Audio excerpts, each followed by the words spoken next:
Not yet. My something go. Hip hop and R&B lives right here. Oh yeah. Come on, don't sweat it.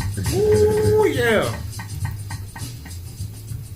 You're listening to the Sports Cycle on 105.1 Live. I'm your host, Timothy McCain, and today we have a very, very special guest. My friend, not only is he the 2018 Spartacus Fighter of the Year, multi-champion, okay? Let me tell you something, he's got the skills of somebody you ain't never seen, real talk. And then he's got the verbiage of Muhammad Ali. I always call him the Muhammad Ali of the South. You know what I called you, Muhammad Ali of the South? I'm telling you, this brother, he is the real deal. The one, the only, Loco, Elias Briley. Hey, how you doing today, brother? Thank you. I'm good, brother. How you doing? I'm doing well. So before we ask you any questions, man, about your business and sports, everybody check out this man's outfit. You know what I'm saying? Thank you, man. Just these are just a Calvin Klein jacket, little scarf. I like to put it together. Gloves, gas station black tee, Amiri jeans, some Louis Vuitton shoes. So. Yes, sir. Thank you, brother. I try to keep up with you, man. Man, You're always sharp. Let me tell y'all something. Like I saw Elias. I said, "Dang, man, you looking sharper than me on the show." Yeah. Golly, man. I appreciate that. Yes, sir. So, do you have like a stylist or anything? Or? No, sir. But I could put a smile on a stylist's face. I am my own stylist. I just put it together, man. Thank you, though. I appreciate that. Yes, sir. So we all know that COVID has really affected life in general, and it's affected sports. Right. But if you follow, and I just want to let y'all know, only one Loco on Instagram. If you follow this brother, you'll notice that life keeps going. Whether he's fighting or not, he's a businessman. And just explain to people your business, DAM, dedication and motivation. Yes, well, I'm the creator of DAM. I'm the CEO, per se. DAM is dedication and motivation. It's DAM legacy, and there will be a lot of things behind DAM. I have my kennel, DAM kennels. I'm looking to have a DAM taco truck coming real soon. I wanted a damn kitchen, but until COVID came, so it's a lot of things coming. I can't spoil it all, but just know it's gonna be a busy year for me. So I'm blessed. I just keep working, like I always say, stay focused, stay dedicated, and stay motivated. Yes, sir, absolutely. So what led you to start DAMs? Well, I just said it one day, like dedication and motivation. And just put it all together, like, oh, damn. And then when I said damn, I was like, okay, well, and then I just started putting it in front of things. So, I went through the whole process of getting the copyrights and the LLCs and everything else that comes along with it. But, I just held it down for as long as I could, and now it's here. So it's on the ground now. We got damn kennels, damn taco trucks coming, damn accessories, and damn everything else coming. Yes, sir. So you got the business side, but as a fighter, you haven't fought in a minute. So what are you going through during this time period where you aren't fighting? Oh, I miss it. I miss violence for sure, but it's okay. I'm more focused than ever. Sometimes you got to take that little step back to just appreciate it. I was out of the sport now. It's almost. Of course, I've been training. Not like I need to, not like I will be leading up to this year. We're coming into camp, starting literally next week. So you're getting a beginning scoop. I'm a healthy man right now. I'm a big man, but I will be back down to 45 and 55. It's gonna be a busy year, but I'm just ready to get back in there. That's the main thing. And honestly, it was a blessing in disguise. I got time to let my body heal. I got time to really put more effort into outside things. So I got time to have a clear set. And just focus on other things. So it was cool, and now it's time to get back in there. Yes, sir. And you haven't bled in the cage since 2016. Is that correct? Hey, see, that's why I like you, Tim. No, I haven't bled in many years. I go in there, and I don't get a lot of credit either for my defense. I think it's because I finish so many people. I think they don't notice how much I go in there and don't take little or any damage. I haven't bled, like you said, since 2015, maybe 2016. So, and I finished everybody I fought, basically. And all of my victories, I finished everybody except one person. And not only that, I finished them before the third round. Wow. So I go in, I train hard. I got the best coaches. My coach Rob, my professor Tanyel, my coach Brad. I got the greatest teammates, the greatest team, great people around me that support me. and we train hard, and we go in there to finish fights, not just to fight. We don't go in there to win points. We go in there to get people out of there. Yes, sir. Yes, sir. What was your favorite year of fighting? 2018. 2018. Sure. Explain 2018. 2018 was great. It was very, very consistent, and I feel like that was the only year in a very long time that I've been consistent. Not because of my behalf. I've had a lot of pullouts. 2018 was the year that built me, so a lot of people know me now, which makes it a lot harder. I met Jimmy Partica, and me and Spartica Fight League. Sat down, did some good talks, and I went in there in April. And I think by October I've already fought 4 times. So I fought every month and a half, every 2 months, and then on the main stage. So it was a great year for me, and I finished everybody I fought. Like I said, before the 3rd round. So it was a great year. I'm hoping that this year can be just as consistent, but I'm looking to dib and dab into the boxing world too. So if there's any pullouts in MMA, I'll be in great shape. Who knows what I'll be doing. Absolutely. So I want you to take us back. In our first interview that I did, I think it was back in 2019, you talked about how like the first time you learned Taekwondo, you were 8 years old. Take us back to the beginning at 8 years old. What was your feelings on Taekwondo and just the beginning stages of it? My dad is just a martial arts fan, and that's for more than just boxing, kickboxing, Thai, jiu-jitsu. He is a fan of all war, like from swords and staffs, and so he had me and my siblings, my brothers, my sisters, all of us in it since I could remember almost. So fighting has always been a part of my life, and then came Thai and jiu-jitsu, so, and then came many other ones. So, but Taekwondo, it was the start of it, but Thai was like a evolution. That was like a next stage for sure. Yes, sir. And it was somebody who that you were interested in, that you learned from Eddie. What was his name? Eddie. What was his last name? Eddie Showtime Walker. Eddie Showtime Walker. Man, Explain your friendship with him. That is my boy. Eddie is the man. When I was young, I watched a lot of at that time in my camp. I was in Atlanta, Georgia, and I watched Eddie Showtime Walker, Anthony Nightmare Nieves, and plenty more, right there in there while I was 13 years old, training side by side with guys that's already flying over the world. Wow. That gave me motivation, let me know that it's possible for me also if I train hard, and seeing what they did and seeing if I can mimic it, maybe I can get there, so it was a great privilege knowing so many great people along this journey. Yes, sir. How did Atlanta, that's where you're from, how did Atlanta shape you as a fighter and a man? Oh, many different ways. Being from Atlanta, Georgia, it's a fast city. So I got the, and it's also, it's plenty positives and there's negatives. There's flaws, cons, there's pros and cons. So it made me also a businessman. That is the city of business. Yes. So at a young age I got to see it all. So and it just went right into fighting. I've got a lot of opportunities and know a lot of successful people because of where I'm from. So Yes, Atlanta sir. definitely, being from that city definitely helps. I actually want to expound on that because I believe ATL, actually Atlanta, is really like the mecca of like It's black Hollywood business. in the South. Black business. Yeah, black Hollywood in the South, for sure. What was it like seeing so many successful black entrepreneurs in Atlanta, and what role do you think you as yourself will see as somebody who's an entrepreneur? What kind of how do you want to show young African American boys or girls, hey, you can be successful too? Honestly, that is the exact thing that gives me hope. Gives me motivation. Because I know coming from where I came from that there's not a lot of people that have made it. Maybe in that city, but not from my area. So it shows them that, hey man, you could be great.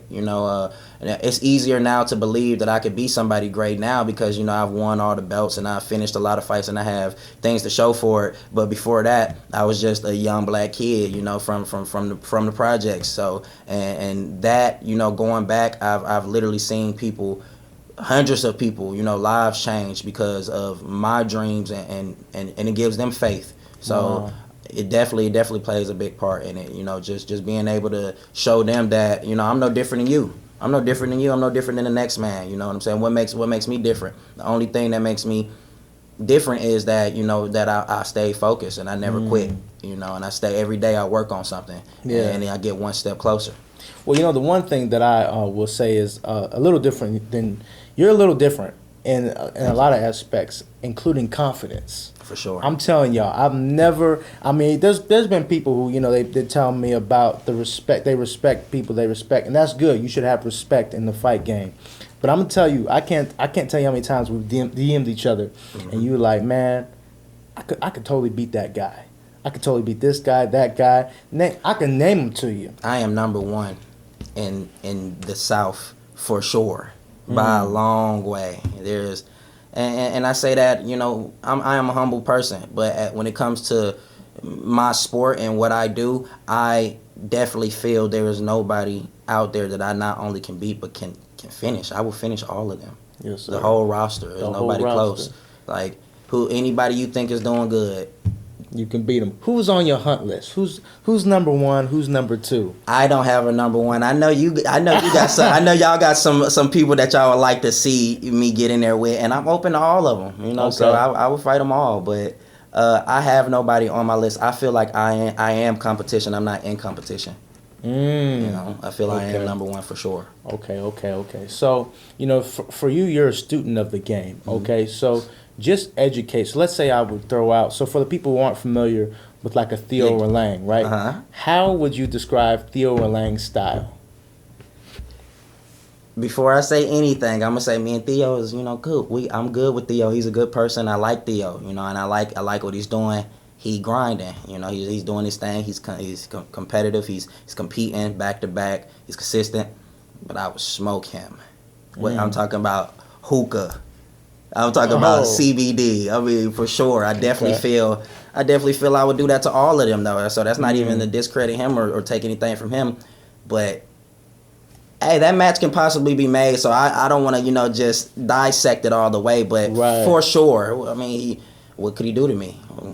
Go swinging for the fences like they all do, rush me, possibly try to push me up against the cage. What would be his game plan? It would be a great camp, and that'll be a fight that I would be motivated for. Who else? You want me to throw out some names? If you got anybody that's doing their thing, yeah, definitely. It doesn't matter. Let me see. Okay. Edwards. Ali Edwards. I'm not sure what weight class. He's a beast. Yeah. Hey, and I'm behind all of these guys. I was honestly just in the crowd, you know, rooting them on, both of them. You know what I'm saying? But I was there with you. We were great time. He has his things that I definitely like, and I support him. I hope that he makes it to the top. But I would do him the same as I would do the rest of them. I feel he was gonna.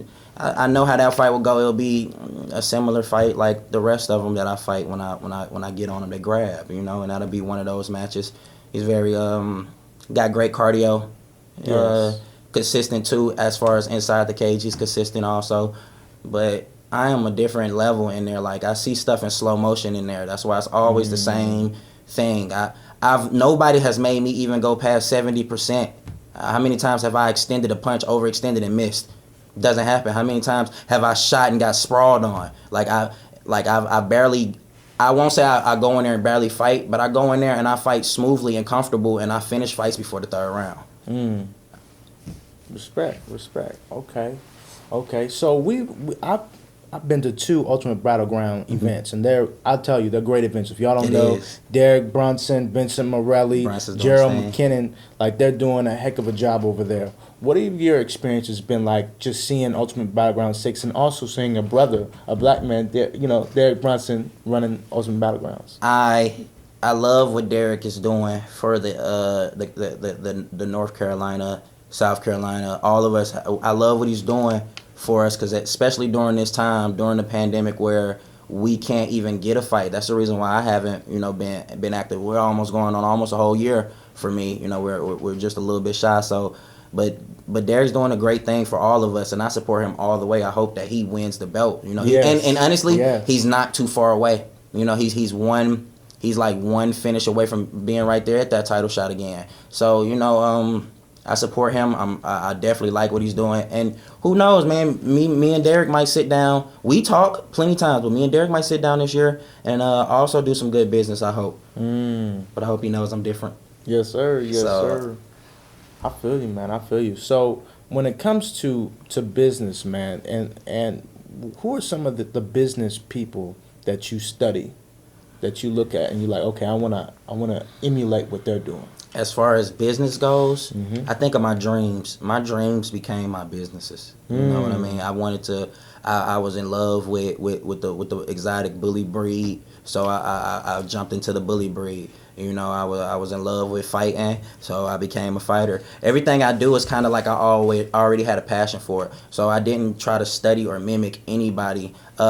I might have stole some moves in the cage, you know, and put it inside my arsenal. But as far as business goes, you know, I if you have money, if you get some money and don't know what to do, and you want to make your ideas pop, get a lawyer. You know what I'm saying? I paid my lawyer. I paid my lawyer to handle my business. I paid my lawyer to make my dreams come true. Also, as far as the legal side, you know, so and then he did everything I needed. And that is the reason why I get paid off of things that I love. That's interesting. So how much, okay, outside of sports, how important is it that athletes are entrepreneurial? Because we see in sports, whether it be the fight game, whether it be basketball, football, especially in our communities, it just seems like the money isn't always invested the right way. Right. You know, honestly, having money, just being financially stable is just always makes you more comfortable, and being more comfortable makes you perform better. You know, so having a job is a great thing. Being an entrepreneur is a great thing, but being one that's doing pretty good is even better, because your time is very important. You get what I'm saying? So if there's a fighter out there and he isn't focused on being financially stable, it definitely plays with, you know, you get camps. Like, I got enough money, you know, not to sound like, you know, but I have enough money inside my bank account to have me a good camp, to pay for the food that I need to eat, if I needed to pay for a nutritionist. And that all plays into my performance. You know what I mean? Like, me being comfortable, me being able to travel to the event, me being able to get there comfortably. And so, and that is definitely a big to why I'm so confident when I go, because I know I did everything. Right. I know when I'm walking in there, when I'm walking in that cage and I'm walking back and forth, and then we're a couple seconds away from fighting, I have no doubt in my mind of the things that I think I'm going to do to the person. I did everything, and I sacrificed everything, and I took money and put it inside myself many times during camp, and it's very important. But I was not born with it, so I have went through those times. I've seen both sides, and I know in comparison what being comfortable does and what not does also to your camp. So if you can be as comfortable as you can, you have to invest in yourself. Exactly. So what are some of the wins and losses that you've had in the business world? Losses come. Yeah. Losses definitely come. And if it ever happens, you know, I always tell you the same thing, or tell anybody the same thing. So what you want to do? What you gonna do? Quit? You know? So hey, you got to stay focused. A lot of people quit though. A lot of people quit, and that's why a lot of people don't get there. Faith is believing what the eyes can't see. You know, so you just got to stay focused and keep faith. Yes, sir. Yes, sir. A lot of times in our communities, you know, the athlete, you know, like, let's be honest about it, like. And I love sports, but sometimes in our communities, we kind of look to athletes as the saviors. Like, well, I'm going to have my 6-year-old kid. He's going to play basketball. He's going to play football. And he's going to save us. And so once he makes a lot of money, he gets calls from cousins who he didn't know existed. Of course. You know, he gets all these girls are messaging him and saying yes. And so for you as a fighter, like, as an African-American fighter, like, what is your opinion on, like, some of the community coming back and saying, well, you need to help us out? And, like, what do you think an athlete should do once he reaches that level of success and everybody's calling his name? That is a good question. Honestly, I get that early on. So I would say if you have and you can help the less fortunate, why not? You know, if you can give, if you can help somebody, you know, then why not? But it is not their responsibility. You get what I'm saying? So it is not, he is not obligated to, you know. So, but if he can, why not? you never know how much a person gives though, so you can't really say if he's given enough or if he hasn't. You never know how much a person does behind closed doors to those he love or even not. So, but if you can, you should, and if you could, you should. Yeah, exactly. I think a perfect example is Joe Louis. Joe Louis, the great American boxer, the great heavyweight American boxer. He gave everything, right, to his community, to people. But then the one thing that I noticed is once he became broke, who gave back to him? You know what I mean? You know what's funny? The person who really kind of gave back to him a little bit was the Nazi fighter that he fought. You know what I mean? Smelling or something like that. I'll tell you something. I don't care what that quote-unquote hate level is when you're inside that cage. When you share the ring or the cage with somebody and y'all go to war, you try to give a man all you possibly can, and y'all get it out inside of that ring or in that environment, you gain a lot of respect for a person. Honestly, everybody that I fought, I honestly liked them. If I could, help them, I would. Even the ones I was talking crazy to, because I'm quick to tell somebody I KO them, but even the ones I was talking crazy to, I honestly like them, and I wish the best for them, and they gained my respect inside the cage. Absolutely. So, what have you learned from your wins and your losses? I learned a lot more from losing. But losing is rare, and we're going to try our best to keep it that way. But, losses could be inside the fight or inside the camp or, inside of life, but I learned a lot more from losses. And losses humble you also. To be honest, before I took my loss coming into the pro career, and I just got so used to winning and so used to finishing people that it made me lack a sense of urgency, if I could say. And I needed to get that back. I was so used to something happening and me being in there and I finish a person that it made me feel like, that it would happen. And sometimes you need those losses to make you, know that it can be stripped from you and it can't always be like this, and it could happen differently. So losses, I've learned a lot more. Wins let me know that I'm doing the right thing also, and wins show you things, but I learn more from losses. Absolutely. So, the one thing that I noticed was you fought a brother named Congo, correct? And Congo had way more experience than you as a professional. Do you believe, a promotion, what do you think is a better situation for a fighter, right? Having a promotion fight guys his same, record, or do you feel like it's better for a fighter to just fight anybody? Like, what's your take on that? Ultimately, it was my choice, so everybody I fought, because right after him, I fought Thomas Blair. I fought Thomas, who's got a lot of experience. Who was 9. I was my second pro fight, and he had 9 pro fights. Going into my first 2 professional fights, that was my opponents together combined was almost 16 fights. And that's no excuse. I should be able, if I accept the fight, I should be able to go in there and do what I felt and feel I can do. It's hard for the promotions to find a fighter that wants to fight me. I'm in a weird spot always because people that's got a lot of fights, I'm a good fighter. It's obvious. It's so people that's got a lot of fights, they're like, do I want to risk it? They could always say he hasn't done enough. That's their excuse. And people that's just starting their career, as a professional, they're like, do I want to start my career fighting this guy who's also finished everybody? So it's a weird place for me. It's got to be a guy who's also as confident as I am to come in there and say, yeah, I'll fight him. And it usually comes with guys with more experience. Yeah. So I have to take, bigger fights. If it was easier fights or less experienced fights.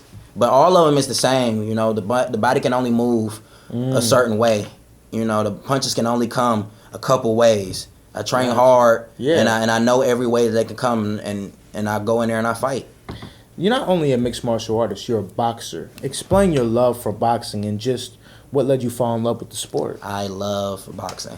I love all martial arts. I love each one, but I love the sweet science, of course. You know, and getting closer with the not only the hands. People don't understand that boxing has a lot to do with the foot placement and footwork and angles. And I got some great boxers around me always. You know, we got like Mike. I got Mike, man. Williams Jr. You know, man. Shout out to 150, Team 150. Yes, sir. And shout out to 300. You know, they're the best duo going right now. You know, those are my boys. We're like family. And you know, behind closed doors, you know, they'll pay some good dollars to see me and Mike work. Ooh. You know, so me and Mike, that's my boy. I'm undefeated. In my opinion, the greatest boxer coming out of North Carolina right now. You know, I got those type of guys in my corner. You know, those type of guys I get work with.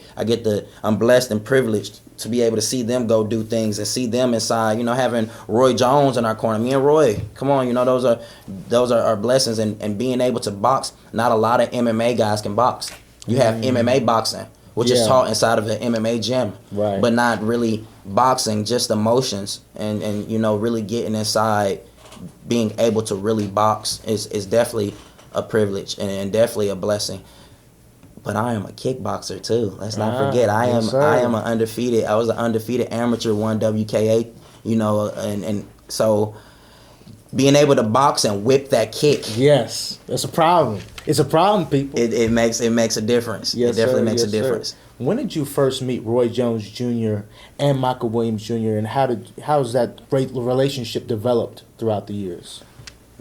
Hey, I got a lot of respect for the GOAT. You know, of course, both of them. I say it all the time. They're the GOAT. You know, my little brother Mike hasn't done, you know, of course, what Roy has, but trust me, he is a different beast. And you know, I met Roy plenty years ago. I've actually went and stayed in one of Roy's spots. You know, had a camp out there in Florida. You know, trained with them, and that just gets to show me. It just shows me that, you know, I'm doing the right things. It just shows me that I'm not too far away, and I know I'm not. Interesting. So you say Roy's the GOAT. How would Roy fare against a Triple G in his prime? You know, middleweight to middleweight. That's Coach Roy. Don't get, you know. You know, I don't even like to compare, you know, people of those two. Like, there's no such thing as the greatest fighter of all time, in my opinion. It's the greatest fighter of their time. It's fighting has changed, you know, and things have changed, and people has evolved. Roy is the greatest of his time. I like that. So then let's take Roy out of it. So you're saying, okay, so you think with the technologies that have happened, right, with everything with the sciences, do you feel like Wilder could take Ali? Those are hard bouts. Those are hard bouts. Ali is also the greatest of his time, and you got Wilder, who I of course feel cannot box better than Ali, but he's blessed with power. That power, you know, and he lands on anybody. I don't care what anybody says. He lands clean on anybody. The man's going down. So he's like me at 145. You know, I'm just stronger than those guys. No disrespect to Wilder, but I'm just gonna say I'm gonna pick Muhammad Ali all day. You know what I mean? And I can't argue with that. You know what I'm saying? Because I just feel like Muhammad Ali. I mean, he had great defense. He had great style. He had great footwork. He was the man. Whereas Wilder, he's the man too. I am the Ali of the 45 division. I like that. You know what I mean? I love the way Ali was. You know, to me, Ali was the perfect showman. Ali was somebody who not only was a great boxer, but he also stood up for what he believed in. You know what I mean? You know, he was confident in who he was, and he had people behind him that backed him and supported him. And so that's one of the reasons why, to me, Muhammad Ali, I wouldn't say he's the GOAT, because he's definitely a GOAT for sure. To me, Floyd Mayweather's the GOAT. For sure. He's the GOAT. And I have this question for you. Okay, top 5 of the Floyd Mayweather era for, let's say, middleweight to welterweights. Top 5. Floyd's been doing his thing against every opponent since the beginning, and that's obvious. So he's definitely one of those athletes, you know, that inspires me. So Floyd is one for sure. But I take from many different fighters. I take from film, war, period. If I like it, I steal it. And I try to, if I can, if my body allows me to, I try to, and I try to execute it. And and it works for me. Interesting. So who are some of the fighters that you kind of like take notes under? So you say Floyd. Is there any let me see. George St. Pierre. Ooh, I like that one. It's many fighters that it could be a fighter that's just done one thing, and if I liked it, I'll go back to the gym and I would drill it 1,000 times. I steal it. You know, I am not too proud to say I am a mixed, filled with a lot of different coaches and experiences and everything else, and that's what makes me who I am when I go in there. Absolutely. But I am my own. I am still my own in there. Still your own. So you were a kickboxing champion as well. I was talking with another fighter about this. You know, it just seems like American kickboxing is not recognized as well. And then he made the point that said a lot of American kickboxing, they're just not that good. Mm-hmm. You know, I mean, compared to the world. You know, why is that American kickboxing isn't on the same level as other countries? It's just a lot. I don't know, man. It's just a lot of great fighters out there. A lot of people that the discipline in a lot of other countries, especially overseas in certain areas, is just a lot more firm, a lot more strict. Their dedication is just on a different level. You gotta be mentally focused. Being privileged in America, you can do what you want. You can go eat something down the street. You can go, so you just got to be more focused than a lot of other spots and a lot of other places. Yeah. And that might be a possibility to why. Yeah. I do agree with him. Yeah. There's not a lot of really, really great from America kickboxers. I think it's because there's just so many sports. You know what I mean? Like there's certain sports where MMA is just the number one thing, or kickboxing is the number one thing. In America, you got a lot of options and a lot of things that play a role. I mean, so I just think that's one of the reasons why. But my next question to you is, what is success to Elias Briley? I'm a big dreamer. Like I'm always dreaming.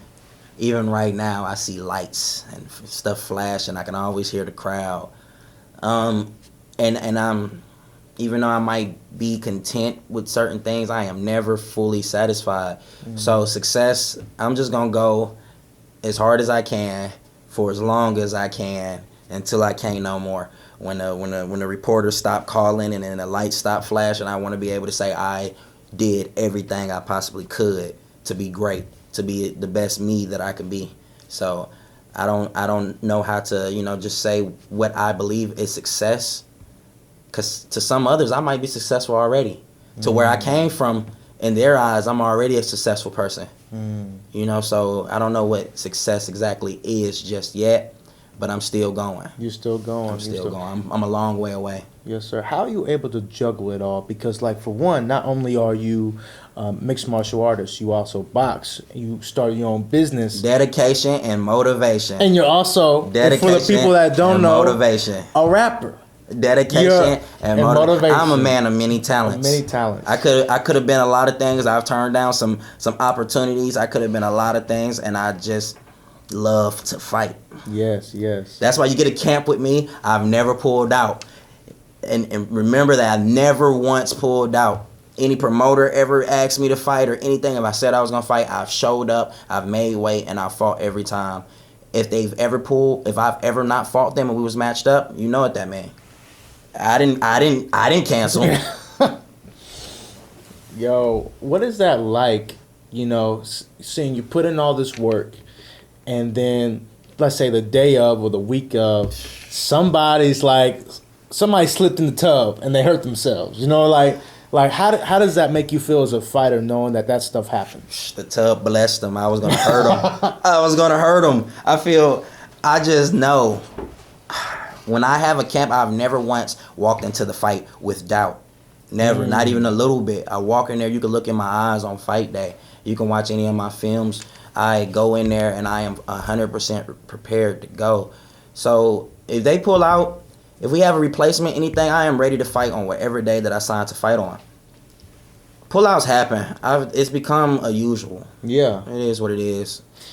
Do you feel like people pull out because, especially in boxing, everything's about this, and Mayweather did it. Mayweather, TBE, 50-0, everybody wants to be Floyd Mayweather now. Do you feel like people pull out now because they, monetarily speaking, if they take that L, they lose dollars? For sure. It's a lot of fake fighters. Just because you fight don't make you a real fighter. Wow. You know, there's a lot of those guys that know their skill set and play accordingly and try to do it in a certain way. Like, so it's a lot of people that's also not confident in their self and they're not confident in their preparations. So, you know, like that's what does it. That's what does it. It's a lot of those guys that's trying to build their records. Not me. Like, I just want consistency. I love to get into a promotion. I'm open right now. I'm to all things, but I want to get into a promotion soon that has a roster so I could fight the entire roster. That is why me and Jimmy, and that is why me and Spartacus That's why people did love good Spartacus. business. Yes. When I came Spartacus fights there, everybody. he already had a lot of guys that was Yes. doing their thing. Yes. I told him I was going to win the belt. He made me go through those guys. Wow. How hard is it for the rest of the promotions to do that? It must be a little bit harder than I know. I'm not a promoter. But that's how easy it could be for me to fight. I can go in there and fight your whole roster. The whole roster. Because I like to compete. I like to compete. I like to fight. I don't fight because not me.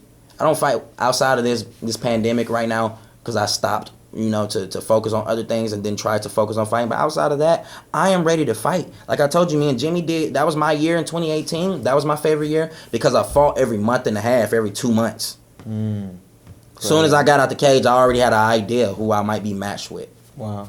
So in 2021, how many fights would you like to have? I would like to fight 5 times this year. 5 times. I would like to fight 5 times. Who knows? Because boxing is something I'm in. You know, I would like to compete as much as I possibly can. If my body allows it, I would like to go out there and put it on the line.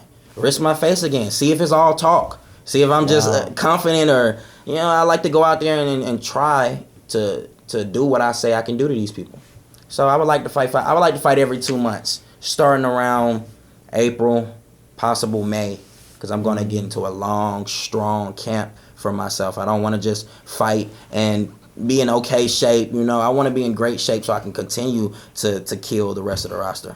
I got you. Now this is I'm curious actually because, you know, a lot of people, they question the South. They question North Carolina when it comes to the fight game. What are your thoughts on the South and North Carolina specifically when it comes to the fighters and how we're underrepresented when it comes to the fight game? North Carolina has the best mixed martial artists, up and coming mixed martial artists there is in the South. Hands down. And I'm from Atlanta, Georgia. You know, I moved here when I was 17, so and I love it. It's my second home for sure, but hands down, but we don't have big promotions. We don't even have too many little promotions. You ever notice that all of the outside organizations champions are North Carolina fighters? Yeah. Like from Virginia to South Carolina, you know, me, Sam, Troy, Kane, I can go on all Soto, Perez, yes. I can go on all day about champions made in North Carolina. All day. Boxing, MMA, I can go on all day about, you know, the North Carolina community. At one point, I wouldn't even fight a North Carolina person. Like, I was completely against it. That's why one of the reasons why I went to VA. I didn't want to fight because they always, outside organizations always call for North Carolina to fight another guy from North Carolina. Pay attention to it now. You'll see it. And then it's like, why do that? I'm traveling to y'all state, and I got to fight somebody that lives in the same state as me, knock ourselves down off of rankings. Wow. You know, so I was like, man, I'm not fighting no more of those guys. I'm gonna go up to Virginia, go down to Atlanta or something. So, but North Carolina, in my opinion, has the best up and coming competitive fighters for sure. I want you to speak on that because life as an amateur fighter, right? It can be tough because one, you might not necessarily get those same fights, especially here in North Carolina because they don't have those big promotions or even those small promotions. So just speak on the life as an amateur fighter, having to travel to different states to have fights. man, they have to give a little bit more appreciation to those amateur fighters that go out there and put on a show for those guys, going through the things that they go through, going through the same type of camps as the professionals, because I was going through the same professional camps. I was with professionals. I was eating like a professional, even as an amateur. So, and I wasn't getting paid. I was getting paid because I had a little bit more love, and I could get ticket percentage. But you got to think about those amateurs that go out there and risk the same things that those professional fighters do, and don't get paid. Could have got knocked out, went through that same couple months of camp, went through that same time, had to travel, didn't get hotel, didn't get gas money maybe. Not only does he have to figure it out, he has to also fight too, you know what I mean? That's like crazy. So professionals, honestly, in my opinion, got it a little bit better outside of fighting competition, the competition level. So the amateurs, I have a lot of love for the amateurs now. That's why you see, even if I'm not competing, I show up. Yeah. I show up to promotions, I show up to fights, I show up to all of the littler, I try to be there for those guys because I remember those times. It's not that easy. It's not easy at all. See, a fighter once told me that he actually believed that it's easier to fight as a professional than an amateur. I can believe that. Why is that? There's a lot of things that could play into that, but there's a lot of, and one good one I could say, when you're a professional, you've already passed that level of the amateur fights. You've now got, videos. You've got a little things under you. You got some, so you get a little bit more leeway. You get a little bit more options. I get to ask, like, when a promoter hits me or anything, I get a little bit more favoritism than I did when I was an amateur and they didn't know me. Hey, you're gonna fight this guy, and then that's what you're gonna do. And if you get past it, then we'll see. So being a professional, I'm not gonna, and on the elite level, not true at all. When you get to those guys that's world class, you're risking your body, you're risking your face, and it's definitely hard. It's definitely way harder. So, but it is a hard life as an amateur as it is as a pro. Exactly. So my question to you is this. So we all know that in the United States, wrestling is huge. Okay, like if you have a guy who's like a boxer in the octagon, the wrestler's not gonna stand up with him, so he's gonna take him to the ground. In the UFC, you obviously see wrestling champions more than anything else. Right. What do you think is the perfect way to stop a wrestler from taking you down? That's my main focus. I've been working on that relentlessly, and that's why I also can't wait to get in there. My whole life, I've had more submissions than I have knockouts, and I've always been a great striker. And that one spot is the most dominant part of mixed martial arts, being able to control a man. So. And now I got Adrian Soto Perez. Yes, shout out to Adrian. Soto is definitely hands down one of the best wrestlers around in all of the states. So, and he didn't even fight like a wrestler. I feel like he fights like he punches. He got punching power. Yeah, because he's with us. He's with us. So he is it was a big puzzle on a table, and he was a piece that was missing for me for sure. And now him and Troy and a lot of other guys, have added to that spot of mine that I was missing, and I'm ready to go out there. And I got more submissions than I got knockouts. Imagine if I could just flare a man and put him on his back every time I wanted to. Wow. It's very needed. Wrestling is very, very, very needed for this sport. Yes, sir. Explain your relationship with your trainer, Rob. Coach Rob. Coach Rob. How'd you meet Coach Rob, and what are some of what's your relationship like? Coach Rob is like a father in a sense to me. You know what I'm saying? Coach Rob and Coach Brad, they basically grabbed me and snatched me up when I was 17 years old, just turned 16 years old, in high school. And so they've got to see the hot-headed me. They've watched me grow. They watched me turn into, a better fighter, help me. They are, when you see me, you see Coach Brad and you see Coach Rob for sure. Like, whether they're with me or not, and I couldn't have a better team around me. When it's camp time, they're focused on me. you know, and we're focused on the task ahead. And I couldn't have a better team. I would go nowhere without. They will be here. Wow. I love that. So 13-year-old you, let's say 13-year-old you, they see future you, they see current you now. What do you think 13-year-old you was thinking? I'm gonna be the world champion one day. Since I can remember, I always said I was gonna be the world champion. I'm gonna be the champion of the world. Probably almost everybody that's ever met me, I've probably told them I'm gonna be the champion of the world. So I'm on the same thing. 10 plus years later, I got my first Muay Thai kickboxing match. I was 13. You know, I'm 25 now. I've been fighting for over 10 years. So I'm focused. I'm still focused from 13 to now and then. Wow. What are some of the lessons that you've learned throughout the years, not only as a fighter but as a man? Oh, what you see is a man of many lessons, you know, good and bad lessons, and it's molded me, and it's molded me inside the ring and outside of it, inside the cage and outside of it. Like I said, losses is what make a man. You know, you learn a lot from your losses. You learn a lot about yourself from your losses. So I've learned a lot. I've got a lot of good moments. You know, one thing they can't take away from me is the highlights that I've created for myself that will forever be here. Wow. I love it. I love it. Last question. Where can people not only buy your shirts, because he's got the gear, only one Loco gear, but how can they potentially get the exotic dogs and breeders and everything like that?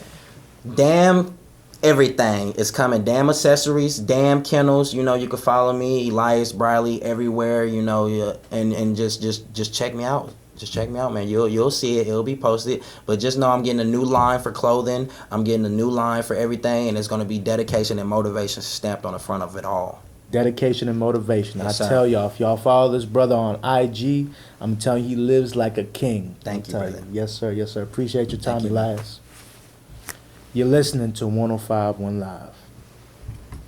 You the man. Hey, thanks, bro. You are the man, brother. Appreciate you, man.